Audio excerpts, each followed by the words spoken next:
Hello everyone and welcome back to the video. Today it's going to be a pretty serious topic when it comes to AoE2 and the future of the game. And yeah, it's not like it's a doomsday video or anything like that, but it is something that should be addressed. And as always, whenever I bring out the negatives of AoE2, I'm going to try to offer what I believe to be the solutions and kind of create a very positive atmosphere surrounding these issues, because at the end of the day, I really want this game to succeed and I want to play as big a role as I can in that as well. And of course, feel free to jump into the discussion in the comments below and pitch all the ideas, and hopefully this could be a good way to help shape the game in the next few years. Let me start out saying that Age of Empires 2 has some serious problems currently. However, these problems are not an immediate threat. They are more or less a threat in like 4 or 5 years time, and it's a threat for the future. I'll also say that I don't think AoE2 will ever die out, or it won't die out suddenly, because the fan base and the core fan base is way too strong. However, I do believe that competitive AoE2 could slowly decline over time, and that is what I consider to be the major issue right now and the major danger to the game. And the problem with the competitive scene dying is that over time, if the competitive scene dies, the actual game will slowly decline as well, because I think the competitive scene acts as like a year-round marketing for AoE2. There's tons of big tournaments that bring in tens of thousands of viewers, some of those being new viewers that enter the scene. There's tons of videos being made every single day by likes of myself, likes of Viper, likes of T90, and these bring in a ton of people over time into the scene as well. I think T90 especially did a great job of bringing in new fan bases and new players over the past 4 or 5 years. But of course, I just named a few. Everyone who's making content is playing a really big role in bringing people into the game, and the same can be said from the South American Spanish speaking community like Nacho, Mario Vasho, etc. And yeah, this is obviously a huge positive for the scene. Not only that, but having competitive AoE alive makes it so people aren't just playing a single player game. They actually find communities, they can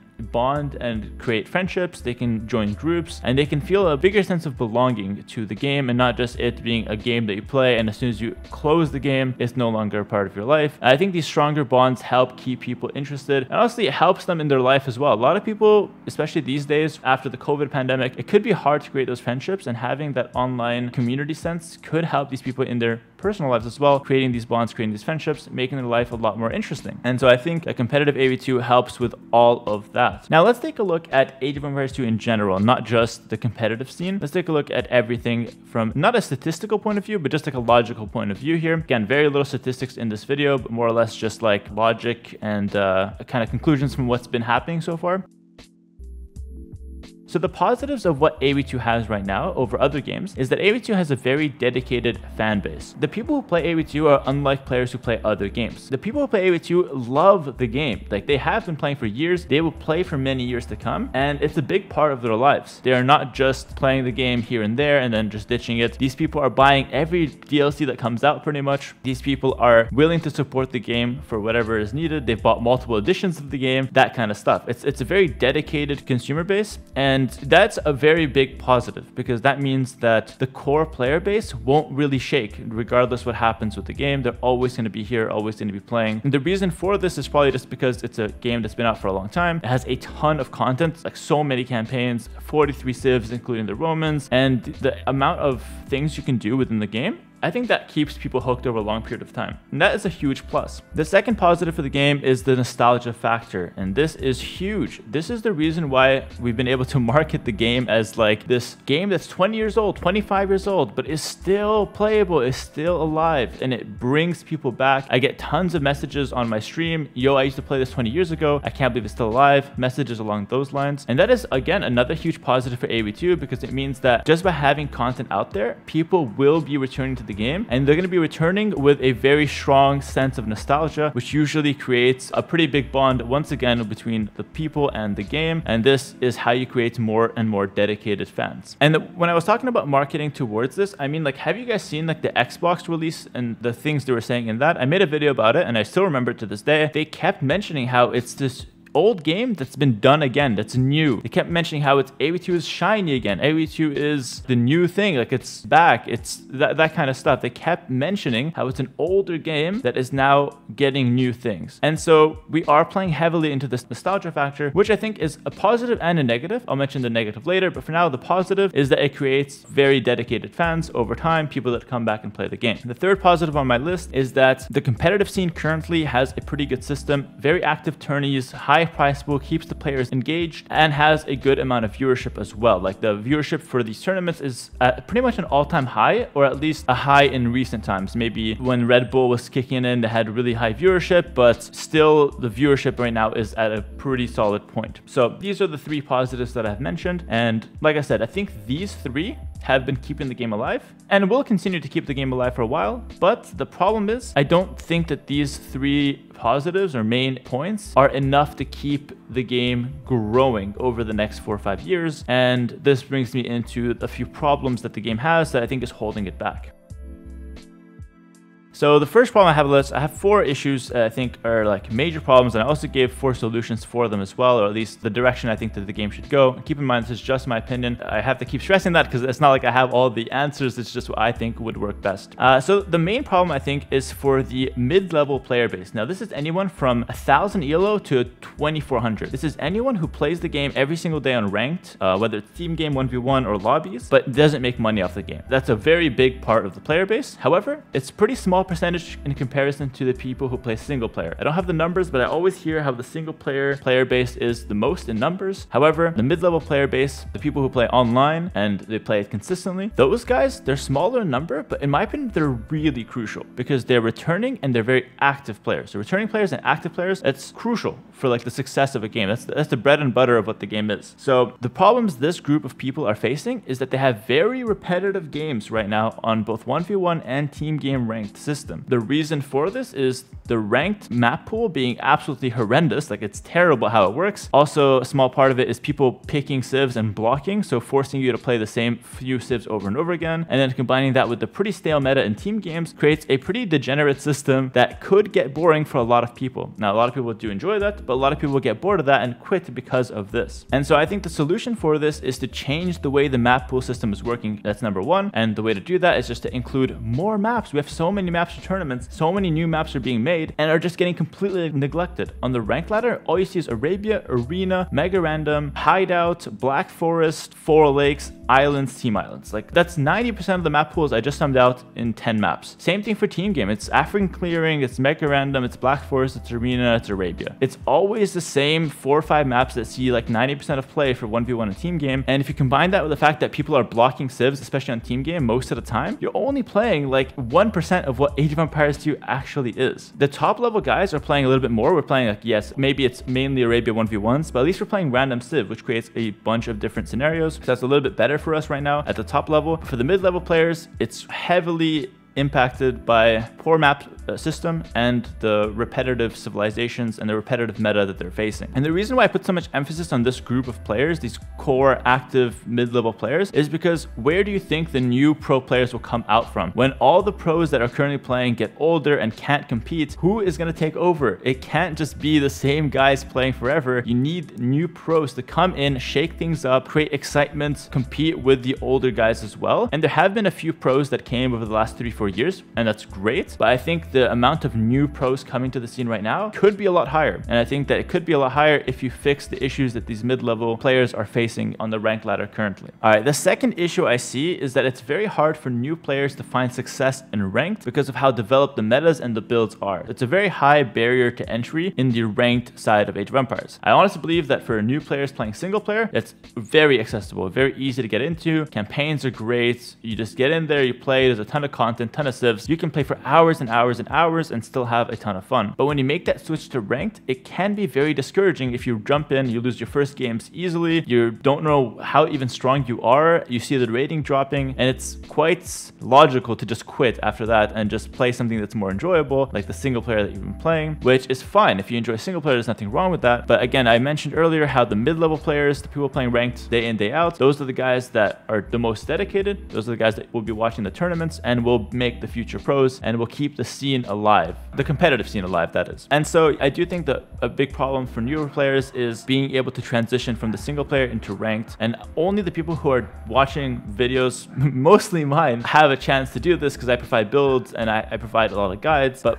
again, it's kind of a problem because by me providing the guides and the builds, it makes it harder for people who don't have those guides to get in there. And so this is definitely an issue that needs to be dealt with. And my proposed solution is to make the friend and community system within Age of Empires 2 much better. So hear me out. If you cannot get into ranked by yourself and you cannot play, the next thing that could get you involved in the multiplayer side of things is to connect with people, to make friends, to build smaller communities. And this helps you get better. They can talk to you, they can give you tips, they can recommend you videos and guides, they can explain certain things to you, answer your questions in a healthy manner because you're talking with them. It also creates bonds so that you don't just log on to play, you log on to chill with your friends, making the game a lot more than just a game, which is a very big thing for people that are looking to have fun. And you also make it so even if they never get into competitive AoE2, they never grind rank, they never play day in, day out on the ladder, at least they're people who have found smaller communities that they can share campaigns with, and they can still get that sense of connection through this game. And this will definitely keep people playing the game for longer, just naturally. If you're playing a game, you finish all the campaigns, you might just call it a day. But if you have friends, then there's always that next thing to do. There's always that you come online, you start chatting a bit, and something comes from that. It keeps things fresh and it keeps things interesting. And the friend system right now, guys, is absolutely horrendous. Like, you add friends through Steam, you have no way to message your friends in game, so you have to message them through Steam. You cannot even invite them properly because the lobby system is so abysmal. Even if you successfully go through all that, you've went through Discords to meet people, you start messaging them on Steam, you invite them to the lobby. After every game, you play a game of 4v4, you get out, you have to re-invite people again. So all of a sudden, you're doing the action of inviting people, talking with them, and meeting them through third-party applications. Why can't we do this all in game? There's zero reason why we can't have a friend chat in game, a proper working lobby system, a way to easily, after a game, add your opponent as a friend and start chatting with them in game and just meet people by playing. Like, there's no reason why we can't have that set up. Forget about DLCs. That should be the focus for the developers. They need to be, first of all, I talked about this as well, completely changing how the lobby system works, and maybe even add a ranked system to the lobbies, or a ranked game mode in the lobbies so you can play ranked on lobbies, or just make lobbies work properly so that you can actually meet people and talk with people easily through the game. The game should be the portal, and it shouldn't be third-party applications like Discords and Steam. Discords and Steam are good to create like groups and stuff like that, like a group chat, but meeting people should be done through the game because that's the only way to guarantee that you're going to find people that are the same as you. If you're playing 4v4s, you play against people that are playing 4v4s, you get to meet them through the game, and you find people that enjoy the same thing. That's how easily connections are made. All right, the third issue that I see is that we don't have a single organized or centralized tournament organizer. It's a bunch of different streamers that each have several events throughout the year. This isn't a bad thing in of itself. I like a centralized league for sure. That would be ideal, but we don't have that, and I don't think we're going to get one. It's just too hard to make everyone profit the same if you do that. So some will benefit more than others, and it might get nasty if you try to randomly implement that. I'm cool with different people organizing it. I think that's a pretty healthy way to have a community, but I think it's hard for new players to understand that system when they're coming into competitive AoE2. So you'll find one tournament hosted by Red Bull, for example. You start watching, that's cool. Next tournament hosted by Memb, and you don't know about it because you watched a Red Bull tournament. Like, the next tournament hosted after that wasn't a Red Bull, it was a completely different channel, and it's hard to make that transition. And I get a ton of messages about that on Twitch chat that people just don't know who's hosting the tournament. They always ask me, what's coming up? What's next? They have no idea. We have no tournament calendar, no centralized league, no prediction of what's coming next, or no like announcements of what's coming next. And the only way that people find out about them is through stuff like Wikipedia, stuff like Reddit, stuff like Twitters and Discords. And the people who are in those medias are the people who are already part of the AoE2 community. They are not new viewers. And so my solution for this is to make it so the host channel before every tournament or during every tournament is linked in the main page, in the main menu of AoE2 in a very in-your-face manner, but not like annoying manner. So like as soon as you log into the game, you have a link and an announcement, Battle of Africa or KOTD5 hosted by Memb, link to his channel there. You go there and oh, look at that. Memb is live. He's casting KOTD. Let me watch for a bit. This is Age of Empires. This is the game I logged in to play. And I see the highest level of AoE2 being played right now, casted by a very qualified caster with great overlays, and the whole production looks fantastic. You see the chat going crazy. That is how easy it is to get sucked into the competitive AoE2 side of things. And the reason why I'm so passionate about this point in particular is that I was once that person. I searched up how to beat a campaign into China, the Genghis Khan campaign. I found a Zero Empires tutorial of it on YouTube. I clicked this channel, I saw him casting high-level AoE2, realized the game is still alive, and started learning from guys like Chris and Viper right then and there 10 years ago. That is how easy it is to get someone who is playing it for fun into the competitive scene. And in my case, I turned out to be a pro player years later. And I don't think that you need to to get everyone that clicks these links to be pro players, but if you can get them involved into the competitive scene as consistent viewers or players themselves in that mid player or like consistent player base, mid-level player base that I talked about earlier, that is very valuable to the growth of the game long term, and that is definitely something that should be a priority. Additionally, if you want to help the players and not just the tournament hosts out, you can also link the streams of the top 100 players on the leaderboard. So if you see the leaderboard, you see the name, you see the elo. If you just put a section that links their stream, just a Twitch icon that links their stream, that is massive. It's new people that see you at the top. They're like, oh, who's this guy? You click the link and bam, you're one link away from finding someone's channel and potentially getting hooked, because then you see top level AoE2. It's interesting. It's the same game you came on to play, and it's such a natural integration of someone who plays for fun turned into someone who plays still for fun, but is introduced now to the competitive scene. And so I honestly believe if you do these two things, so you link the host channel, you link the player's channel in the top 100 list, that is a great way for us to grow the scene and to get new players involved in every single tournament and not just them finding it through those tournaments, because as I mentioned earlier, if they find it through Red Bull, they only know Red Bull. They don't know the rest. This way, they'll know about everything that's going on, or at least every S tier. It also incentivizes people to get to the top 100, because if you're in the top 100, you can have your link posted in that section, and that is huge for up and coming streamers who want to put their name out there. Getting to the top 100, linking your stream in the ranked menu, that's a pretty massive way to get some attention to your name. And the last thing I'll talk about here, the fourth problem I see, is that because we've been marketing with the nostalgia factor and the fact that AoE2 is back, 25-year-old game going strong, the downside of this is that we have an older player base. We don't have a lot of young people. It's a lot of like 25 to 34. That's, at least from my metrics, the vast majority of my viewers. And honestly, I think that's a good thing, because like having an older player base keeps the community from being toxic and degenerate. Most older people are a lot more composed, and me myself coming in as a young guy into the scene, I got whipped into maturity right away. Like right away, the toxicity, the constant like provocations in chats, all the things that you find in like League and other games just doesn't fly in AoE2, and that's a good thing. It keeps the community healthy. Yes, there's still some toxicity here and there, still some passive aggressiveness, but it's not degenerate. Like the AoE2 community is rather healthy in that department, and that's a great thing. But of course, the downside of an older player base is that it doesn't refresh itself as well as a younger player base. If you come into the game when you're 13, you play it for 10 years, or 23, you still have another 10 years easily within the game before you move on to real life. That's like the average viewer. So if the guys come in at 13, they'll probably stay with the game for years to come. If they come in at 35, maybe life gets too busy for them within 2-3 years and they can't invest the same amount of time into the game. And so attracting a younger player base is very key. Like that's just, it's quite intuitive why it's a good thing. It's quite obvious that it would be a good thing, but of course it is harder to do that. So the solution I proposed is one that's rather ambitious, but I do think it has merit. So my proposition is, instead of releasing more DLCs, let's first fix all the problems I mentioned earlier and any other problem that other people can come up with. Remember, I'm just one guy. So fix all these issues, make the game more, fix all the bugs first of all. I didn't even talk about bugs because we've been talking about them too much, but fix all the bugs, you know, make the game easier to find people through, fix the map system, fix the ranked, fix the lobbies, fix everything, and then release the game as a new game. I know we've had HD, then we have Definitive Edition. What else can we possibly release? If you just release a final version, call it AoE2 final version, call it AoE5, anything that makes it so it's a brand new game, that could be the way to get new players involved. The reason I say this is because Twitter for AoE2, or sorry, the Age of Empires Twitter in general, not just AoE2, has like 100K followers. The YouTube channel has almost 100K, I think it's 70K or something like that, subscribers. And so these are pretty big socials. The Discord is massive. They have like 60K people in Discord as well. And so Age of Empires 2 has a big reach right now, or Age of Empires in general, the brand. If you release a new game, everyone will talk about that new game. That's how AoE4 became pretty successful despite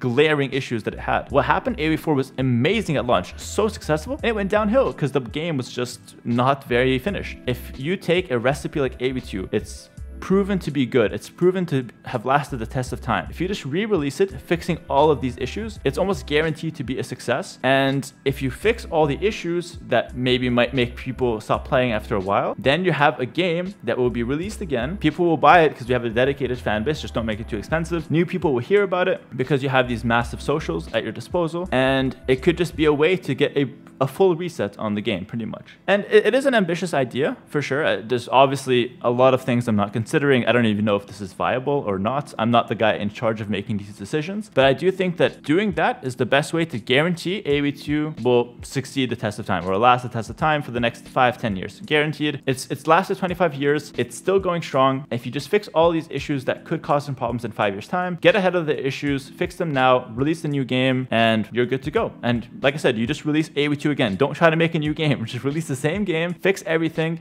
maybe upgrade the graphics or whatnot. And that, I think, is the way to make AV2 last as long as you want. All right, that's gonna do it for this video. Really long video. I talked about a lot of things. I hope you guys enjoyed it. I might make a follow-up to this video if it gets a lot of traction and people start bringing in ideas to the table, just to kind of, talk about it again, because I do think it's a really important topic to talk about. I don't want to sit around idle, see the same problems day in, day out, no solutions get presented, and in 5 years the game's on a downhill trend, and like, oh, we saw it coming, we just didn't do anything. So I really want to be a part of getting ahead of the curve, fixing the issues that are so obvious in front of our eyes, and just create a healthier environment for everyone, and hopefully grow the game for the future. And that's honestly what I want the most when it comes to AV2, Age of Empires in general. I hope you guys enjoyed the video. Thank you so much for watching, and I'll catch you guys in the next one. Peace.